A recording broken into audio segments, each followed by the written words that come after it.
Global politics లో ఇప్పుడు అత్యంత ఆసక్తికరమైన పరిణామం ఇదే. అమెరికా అధ్యక్షుడు డొనాల్డ్ ట్రంప్ తన చైనా పర్యటన ముగించుకుని వెళ్లిన వెంటనే రష్యా అధ్యక్షుడు వ్లాదిమిర్ పుతిన్ మే 19 నుంచి చైనాలో పర్యటించబోతున్నాడు.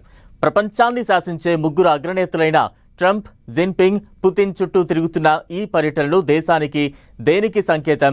దీని వెనుక చాలా బలమైన రాజకీయ, ఆర్థిక, రక్షణ వ్యూహాలు ఉన్నాయా? ఈ టూర్లతో ఎవరికి లాభం, ఎంత లాభం అంటే అమెరికా తన ఆర్థిక ప్రయోజనాల కోసం, రష్యా తన ఉనికి, యుద్ధ మద్దతు కోసం చైనా చుట్టూ తిరుగుతోంది.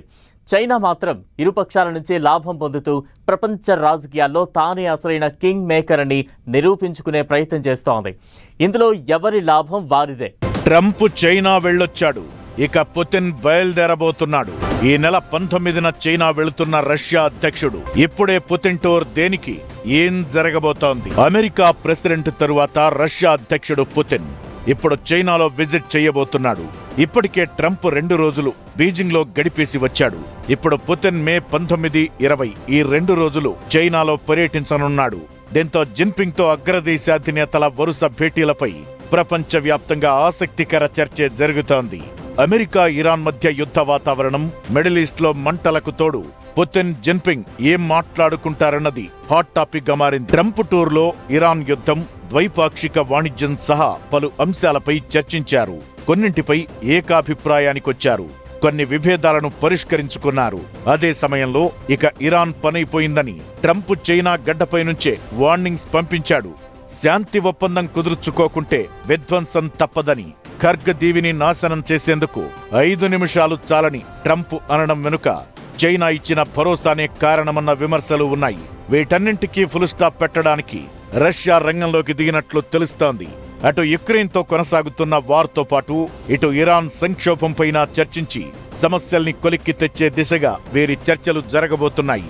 అమెరికా స్పీడుకు బ్రేకులు వేసేందుకు కూడా చైనా సాయాన్ని పుతిన్ కోరబోతున్నారు. రష్యా యుక్రెయిన్ యుద్ధం 4 ఏళ్లుగా కొనసాగుతోంది. రష్యా షరతులకు లొంగిపోతేనే శాంతి సాధ్యమని పుతిన్ వాదిస్తున్నారు. ఈ విషయంలో చైనా మద్దతును పూర్తిగా తన వైపే ఉంచుకోవడం పుతిన్ కు అవసరం. రష్యాకు చైనా అతిపెద్ద చమురు కొనుగోలుదారు. డ్రాగన్ కంట్రీతో వాణిజ్యం బలోపేతం చేసుకోవడం పుతిన్ కు చాలా కీలకం. పుతిన్ చైనా టూర్ వెనుక మరో బలమైన కారణం కూడా ఉంది. ట్రంప్ ఏ దేశంతో దగ్గర సంబంధాలు నెరపినా పుతిన్ ఆ వెంటనే ఆ దేశంతో మైత్రి కొనసాగించి అమెరికాను ఇన్సెక్యూరిటీకి గురి చేస్తుంటారు. ఈ మొత్తం వ్యవహారంలో చైనా అధ్యక్షుడు షీ జిన్పింగ్ చాలా తెలివిగా వ్యవహరిస్తున్నారు. ఒకవైపు ట్రంప్ను గ్రాండ్ గా ఆహ్వానించి వ్యాపార ఒప్పందాలు చేసుకుంటూ అమెరికాతో తక్షణమే పెద్ద యుద్ధాలు లేదా ఆంక్షలు రాకుండా చూసుకుంటున్నారు. మరోవైపు పుతిన్ను పిలిపించి అమెరికాకు కౌంటర్ ఇచ్చేలా రష్యాతో వ్యూహాత్మక బంధాన్ని గట్టిపరుచుకుంటున్నారు.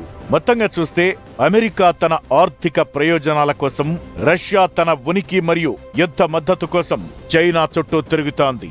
చైనా మాత్రం ఇరుపక్షాల నుంచి లాభం పొందుతూ ప్రపంచ రాజకీయాల్లో తానే అసలైన కింగ్ మేకర్ అని నిరూపించుకునే ప్రయత్నం చేస్తోంది.